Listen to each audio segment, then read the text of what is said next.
और ये सरकार एक तरफा इस मनमाने ढंग से पिछले दशक भर से चल रही है, अपने पावर के नशे में चूर है। इसलिए आज यहाँ पे भूख हड़ताल का पहला दिन भी है, अनिश्चितकालीन धरने का 9वां दिन, भूख हड़ताल का पहला दिन। सोनम वांगचुक जी के आह्वान पर हमारे संगठन से भी 6 लोग आज भूख हड़ताल पर बैठने जा रहे हैं, आइसा से। और वो 6 लोग अलग अलग देश के कैंपसेस के स्टूडेंट्स हैं, इलाहाबाद विश्वविद्यालय, जवाहरलाल नेहरू विश्वविद्यालय, अंबेडकर विश्वविद्यालय और दिल्ली विश्वविद्यालय। ये कलकत्ता से लेकर यूपी से लेकर बिहार, तमिलनाडु से लेकर मुंबई, देश के कोने कोने से छात्र नौजवान यहाँ पर गोलबंद है। और ये गोलबंद होना उनकी मजबूरी है, क्योंकि सही में कोई और चारा नहीं है। मोदी जी को चाय बेचते किसी ने नहीं देखा, देश बेचते पूरा देश देख रहा है। अडानी को रेल बेच दो, हर चीज़ प्राइवेट कर दो, तो हम सरकार से क्या उम्मीद रखेंगे? हर चीज़ आप प्राइवेट कर दोगे तो। आपका नाम? मेरा नाम अंजलि है और मैं दिल्ली यूनिवर्सिटी की स्टूडेंट हूँ। अच्छा, तो दिल्ली यूनिवर्सिटी के आप स्टूडेंट हैं, तो यानी कि आपको यहाँ के जो प्रोटेस्ट है उसके बारे में सब कुछ पता ही होगा। यहाँ पे पूरे दिन रात लोग यहाँ पर रुकते हैं, बिल्कुल। बावजूद उसके सरकार के कान पर जूं तक नहीं रह रही है, ठीक है? तो इस पर आप क्या कहेंगे? यही कहूँगी कि ये हमें पता है सरकार को फ़र्क नहीं पड़ता, और ये सरकार एक तरफा इस मनमाने ढंग से पिछले दशक भर से चल रही है, अपने पावर के नशे में चूर है। इसलिए आज यहाँ पे भूख हड़ताल का पहला दिन भी है, अनिश्चितकालीन धरने का 9वां दिन, भूख हड़ताल का पहला दिन। और भूख हड़ताल किसी भी लोकतांत्रिक देश में, किसी भी ऐसे देश में एक अंतिम पड़ाव होता है, जब लोगों को अपना फिजिकल बॉडी फ्रंट लाइन पर रख देना पड़ता है, इस बात के साथ कि आपने ऐसी ही हमारी ज़िंदगी की धज्जियाँ उड़ा दी। अब आपको अगर हमारे जान से भी फ़र्क नहीं पड़ता तो ना पड़े, लेकिन हमारे पास इस कदर लड़ने के अलावा कोई और चारा नहीं है।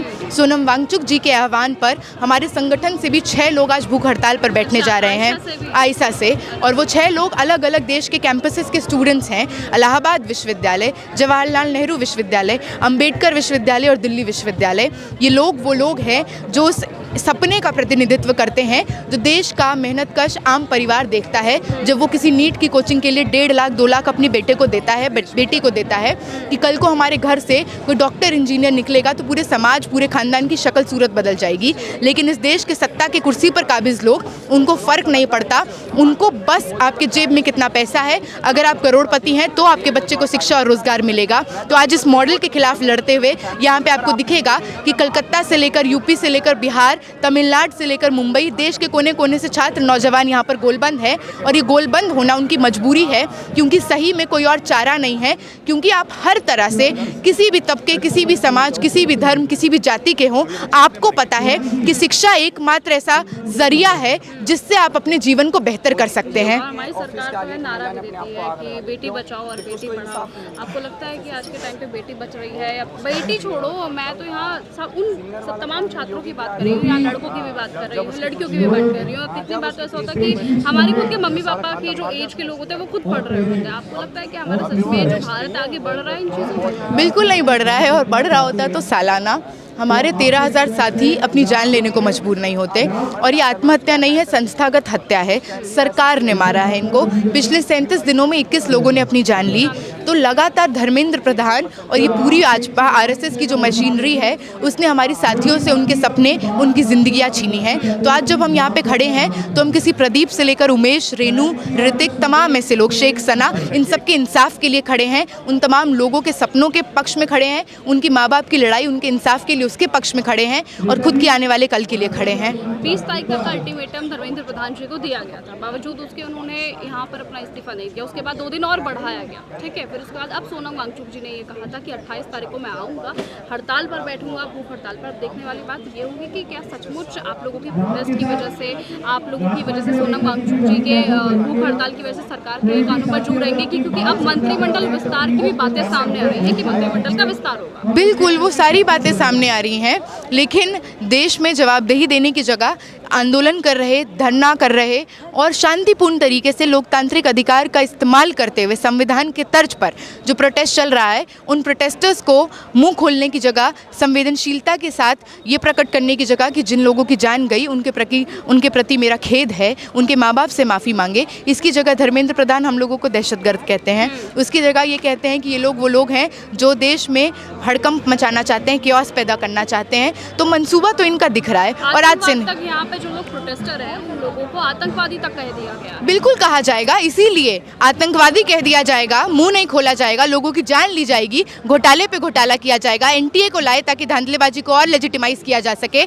बिल्कुल, टीटी का पेपर लीक हुआ, आप दरोगा का पेपर नहीं करा सकते, आप TRE-4 का पेपर नहीं करा सकते, यूपीएससी में आप एक क्वेश्चन दे देंगे, CVT PG में आप अलग से पेपर करा लेंगे 550 लोगों का। लगातार आपने कौन सा एग्जाम है जो सही से कराया? आपको बहुत गर्व हो रहा है रीनीट में 20 लाख लोग आए, तो क्या करें वो लोग जिनका पेपर लीक हो गया? बच्चों को पेपर नहीं देने दिया गया क्योंकि वो 5 मिनट लेट हो गए या मुश्किल से मुश्किल 6-7 मिनट लेट हो गए, उन बच्चों को पेपर तक नहीं दिया गया, उनको वापस सेंटर से दौड़ाया गया है। बिल्कुल, इस पर सरकार यही का क्या तर्क मानते हैं? मतलब ये तो बहुत अब्सर्ड है। आप किसी दिन अपना एग्जाम फॉर्म 5 मिनट बाद भरिएगा, पोर्टल बंद हो जाएगा, आप सेंटर 2 मिनट बाद पहुंचिएगा, गेट बंद हो जाएगा। स्टूडेंट्स के प्रति इतनी सख्ती, स्टूडेंट्स के प्रति इतनी कड़ाई कि मॉडल तो चलना चाहिए डिसिप्लिन से, मॉडल चलेगा स्ट्रिक्टली, लेकिन तमाम वो लोग जालाराम ट्रस्ट से लेकर संजीव मुखिया, जो आप ही के एनडीए अलायंस से लेकर भाजपा युवा मोर्चा के नेता निकले, जो इस धांधली में पकड़े गए, उनको आप संरक्षण देंगे। लगातार आपने इंश्योर किया कि धांधलेबाजी एफिशिएंटली हो, इसलिए एनटीए को लाए। लगातार आपने इंश्योर किया कि देश में 20 लाख 25 लाख में छात्रों का भविष्य नीलाम होगा। आप कहते हैं कि आप जल थल वायु सेना लगा देंगे ताकि पेपर अच्छे से हो, टेलीग्राम को बैन कर देंगे। देश में प्रधानमंत्री इस तरह का PR स्टंट करेगा कि रीनीट के एग्जाम के दिन खड़ा हो जाएगा एयरपोर्ट पे और कहेगा कि हम 45 मिनट लेट घर गए। अरे आपको सही में फर्क पड़ता तो हर दिन जो 35-40 लोग सुसाइड करते हैं उनके परिवारों से मिल रहे होते, उनके सामने गिड़गिड़ा कर माफ़ी मांग रहे होते। ये सरकार हर तरह से किसान विरोधी, दलित विरोधी, मुसलमान विरोधी, महिला विरोधी, मजदूर विरोधी है और लगातार इसी कड़ी में आगे बढ़ते हुए युवा और छात्र विरोधी है। इसलिए आपको दिखेगा इस आंदोलन में भी ये साझा लड़ाई की झलक दिखेगी। मजदूर यहाँ पर एकजुटता में है, महिला संगठन के लोग आ रहे हैं, किसान नेता ने अपनी एकजुटता दी है।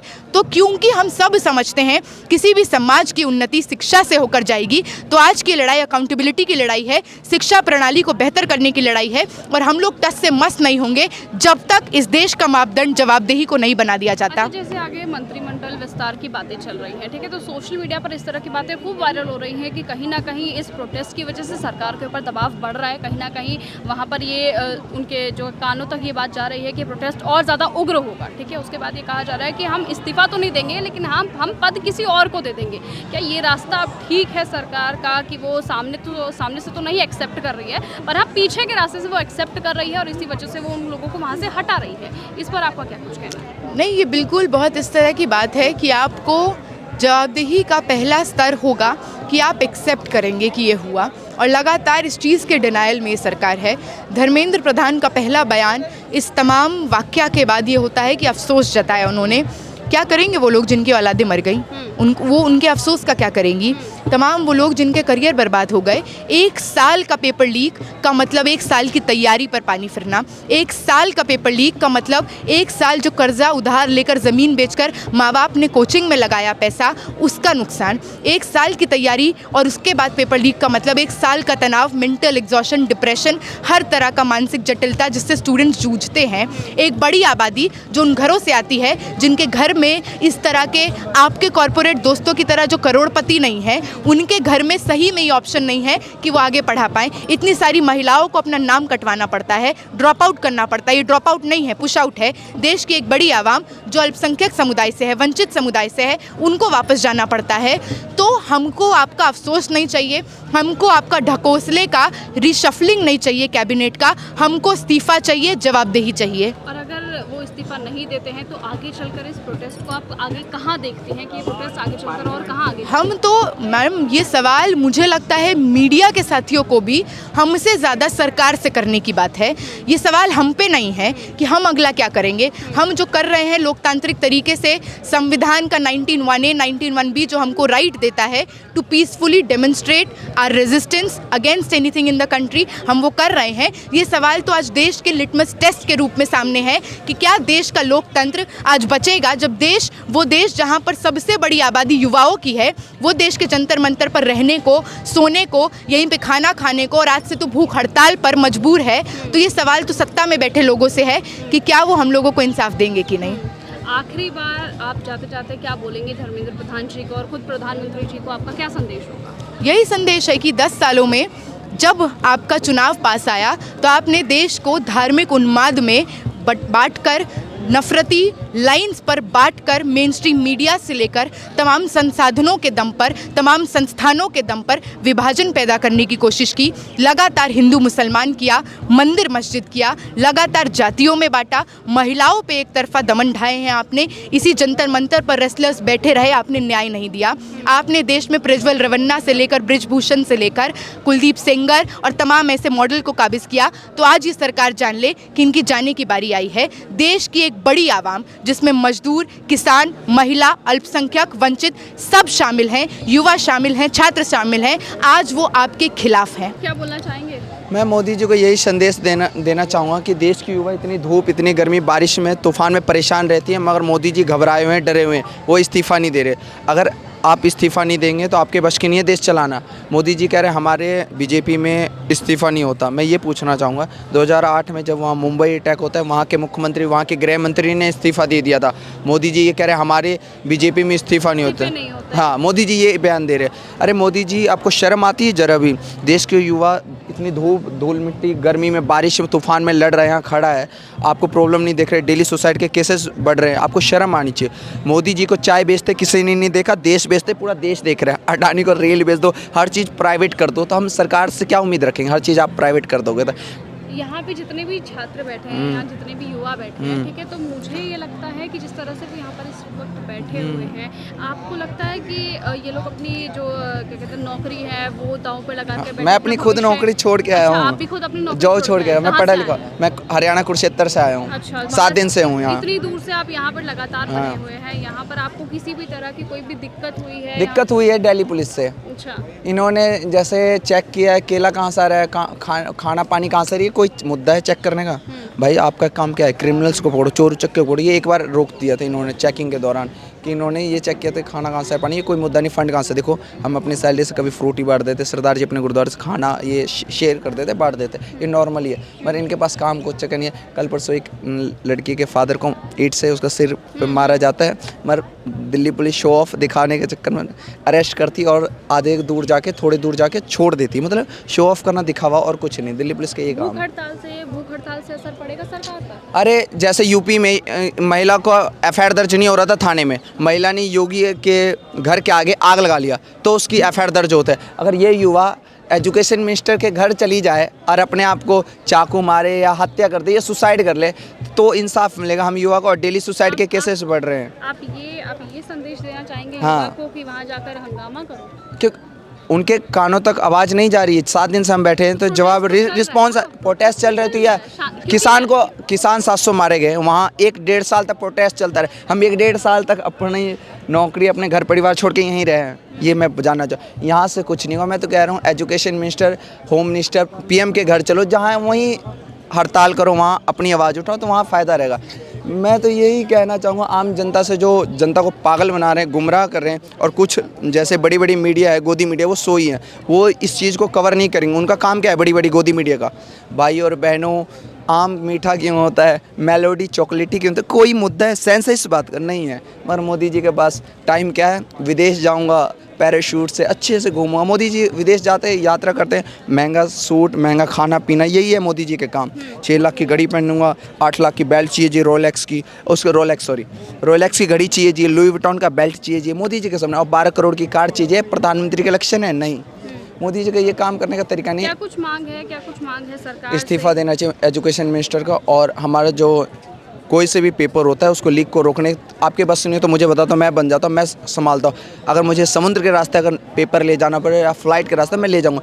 आपके बस की नहीं है देश चला। आपसे एक पेपर नहीं रुक रहा है, जो लीक हो रहा है। कुछ बच्चे सुसाइड करे जिसके माँ बाप ने 20-20 लाख रुपए एजुकेशन पर खर्च किए, खेत बेच दिए बच्चों को पढ़ाने में, मगर वो उसके माँ बाप आज भी रो रहे। पता है क्यों?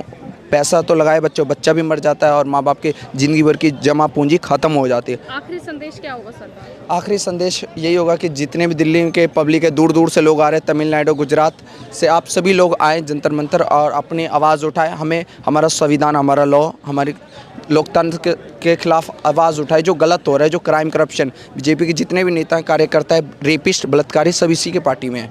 अगर आपको ये हमारा वीडियो पसंद आया हो तो इसे लाइक और शेयर करना बिल्कुल ना भूलें। साथ ही हमारे चैनल न्यूज़ गंगा को सब्सक्राइब और फॉलो जरूर करें ताकि देश और दुनिया की हर बड़ी खबर आप तक सबसे पहले पहुंचे।